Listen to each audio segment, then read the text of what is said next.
What's up, everybody, and welcome back to another episode of the Unbearable Podcast. And today, I have my post-game review to the Bears' 9-29 loss to the Arizona Cardinals, which brings your Chicago Bears down to 4-4, and it was a rough game. It was really just bad. I mean, there's no positives I could take from this game. Like, usually I could be like, oh, at least our defense played well. Oh, Caleb Williams looked good. Oh, this, oh, that. It was all bad. It was all bad. We didn't score any points except for the second quarter, and we scored no touchdowns.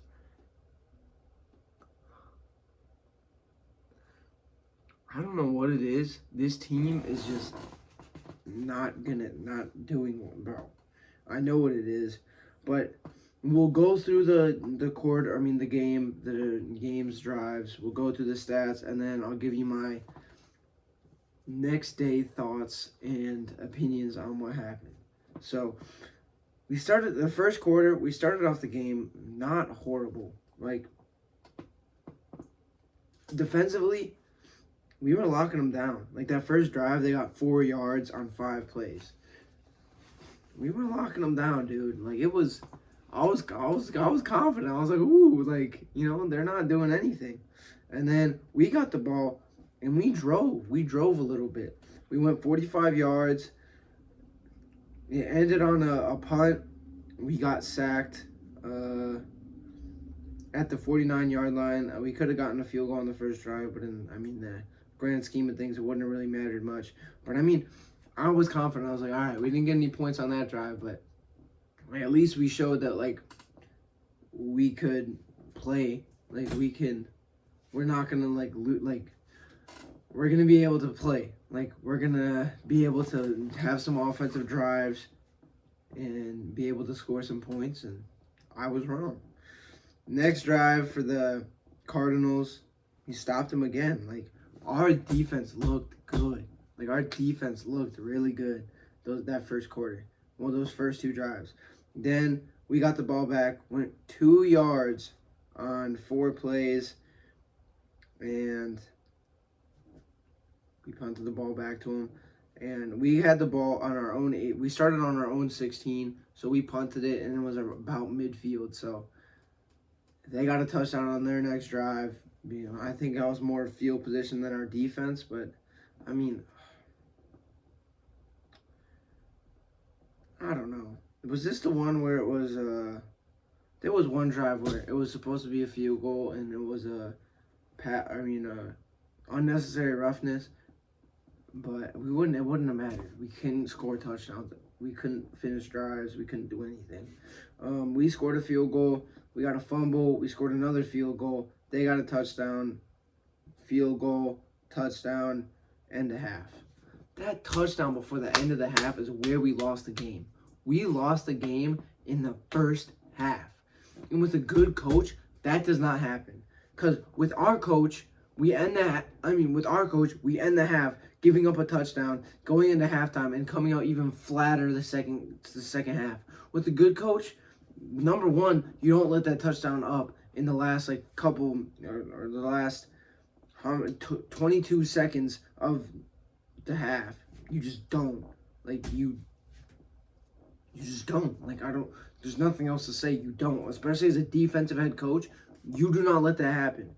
And then we come out of halftime, run 5 plays, get 5 yards, and it takes us 2 minutes and 13 seconds to run 5 plays to get 5 yards.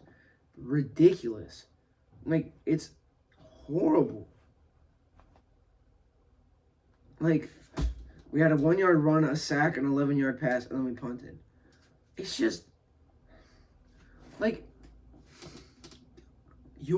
Matt Eberflus, you're just not the guy. You are not going to get us to where we want to go. You just can't.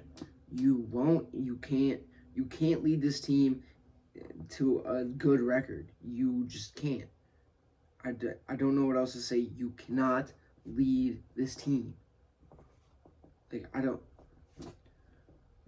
You're not the guy. You're not the guy. We need to fire you. You're not the guy. Then third quarter, like I said, we come out 5 plays, 5 yards, 2-13.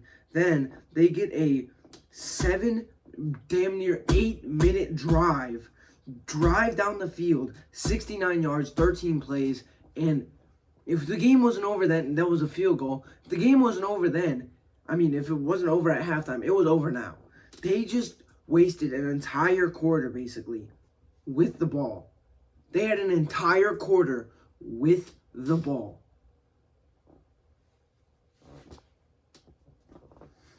And I'll get to Shane Waldron. I'll get to Matt. I already talked about Matt Eberflus a little bit. I'll get to that in my thoughts after the game. But it's just ridiculous. Then the fourth quarter, turnover on downs, field goal, punt, safety, fumble, turnover on downs, punt, end of the fourth quarter.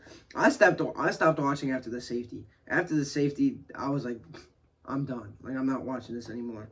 Looking at the stats, Caleb Williams, 22 for 41, 217 yards. Stat-wise, he played better than last game, but, we looked horrible. We looked just absolutely horrible on offense. We could not get anything going. We just couldn't. DeAndre Swift, 16 carries, 51 yards. He didn't play bad. He hasn't played, where he's been, but he didn't play bad. I feel like why not get him more involved in the passing game, but Shane, I don't know. He's open in the passing game. I feel like getting the running back open in the passing game is more on Caleb Williams than it is on Shane Waldron. Because, DeAndre Swift is open. There's times where DeAndre Swift is sitting by himself in the middle of the field, and Caleb Williams launches it down the field when he could have just taken the check down. But, I feel like that's more of him being young, wanting to make a play, rather than making a smart play and just dumping it off to his running back. But, I just don't think it would have mattered. That's the problem. I don't think it would have mattered. Even if Caleb Williams plays the best game of his life, I don't think it would have mattered. Because this offense he has a terrible O-line. It's all backups, basically, which is why we needed to throw the ball short and get it into space. But we didn't do that. We decided, let's run the ball up the middle and pass it deep. The things you do when you have a good offensive line. So, I really don't know what he's thinking. I don't know what he's doing. He's obviously not doing anything good, and he needs to be gone. We've seen all the things we can see.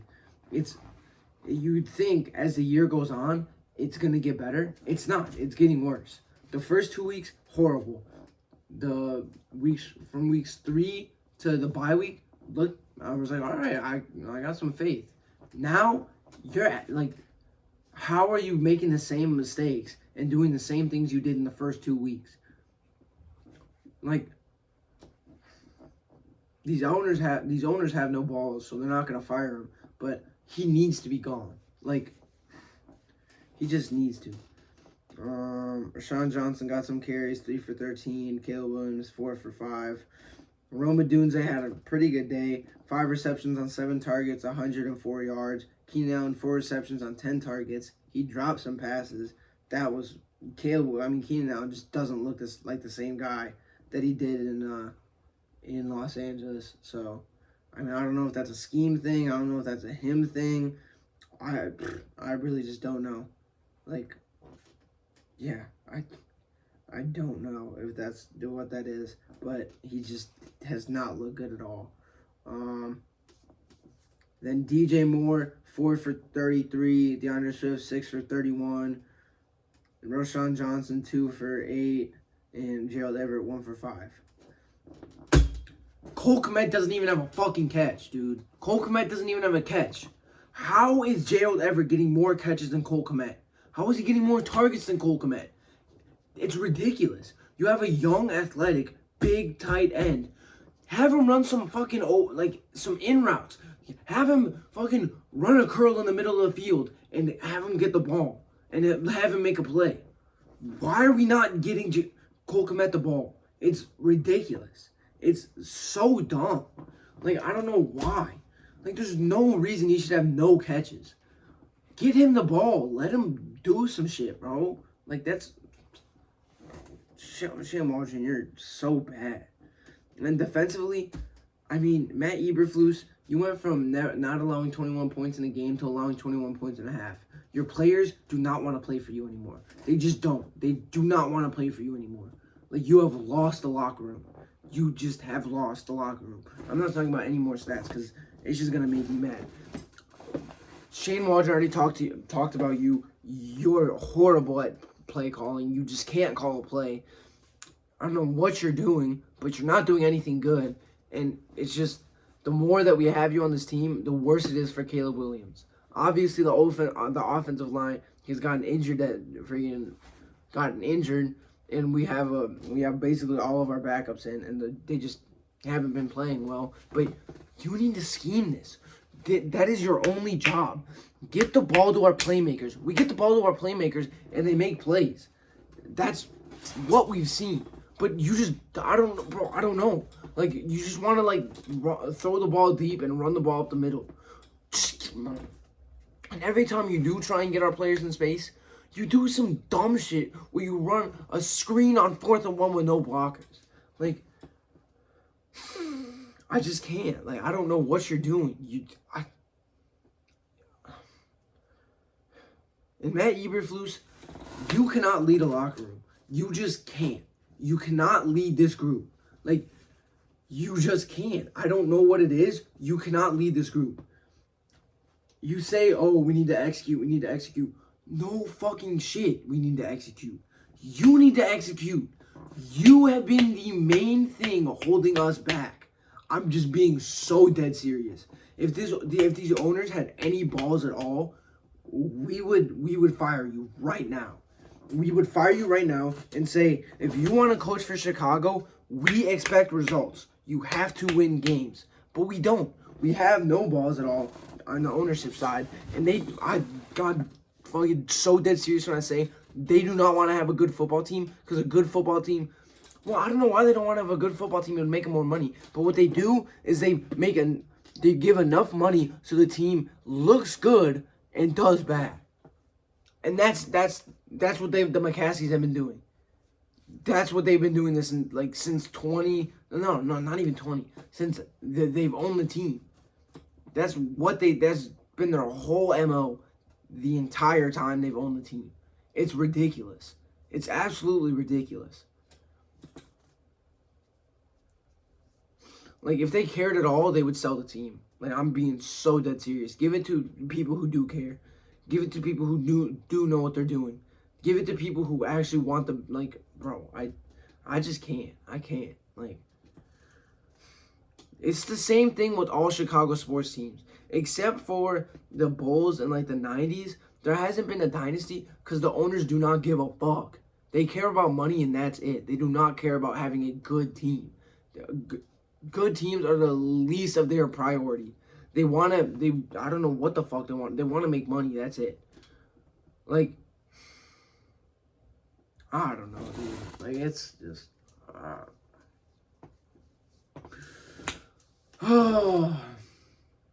Matt Eberflus should be fired. Shane Waldron should be fired. But they're not going to be fired.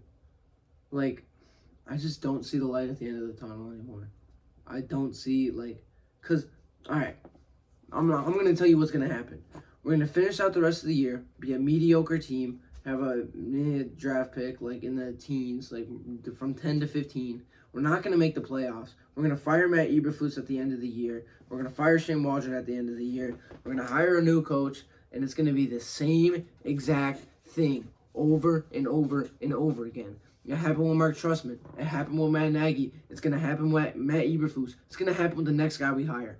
It's going to be this same continuous cycle until the owners decide they want to actually do something. I don't see how this can change. I'm not seeing the vision. I don't see the vision anymore. Because no matter what we do, no matter what moves Ryan Poles makes, the coach is the most important piece. And we cannot hire coaches at all. We have good players. We've had Brian Urlacher, Peanut Tillman. We've had Jay Cutler wasn't even that bad. Who else have we had? Matt Forte, Brandon Marshall. We've had who else? Darnell Mooney's popping off in Atlanta. We have DJ Moore. We have Keenan Allen. Roma Dunze showing that he could be a good player. We have DeAndre Swift. We have a good quarterback. Like, we have the pieces. It's just, it comes from the top down. And the main thing I could say about this, about what we saw on Sunday, yesterday, attitude reflects leadership. And you just showed, I mean, Matt Eberflus, you just showed that you cannot lead this team. Like, obviously, if you look at it from an outside looking in, 4-4, not bad. We've pretty much been in every single game, but this is a, what is it? But I don't know. It's a like a small thing that reveals a bigger issue. Like, on the surface, it's very small. It's like an infection. On the surface, it might look small, but on the inside, everything's infected, dude. Like, it's rotted to the core, and we need to change. We need to change. Honestly, what I would prefer, freaking firing Matt Eberflus and Shane Waldron, getting 2 coaches, bro.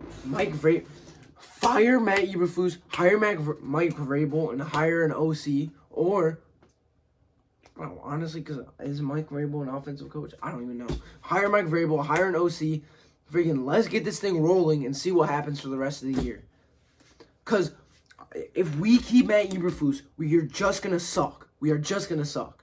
Like, maybe the Patriots game will be a win, but the rest of the games, we're just going to slog through.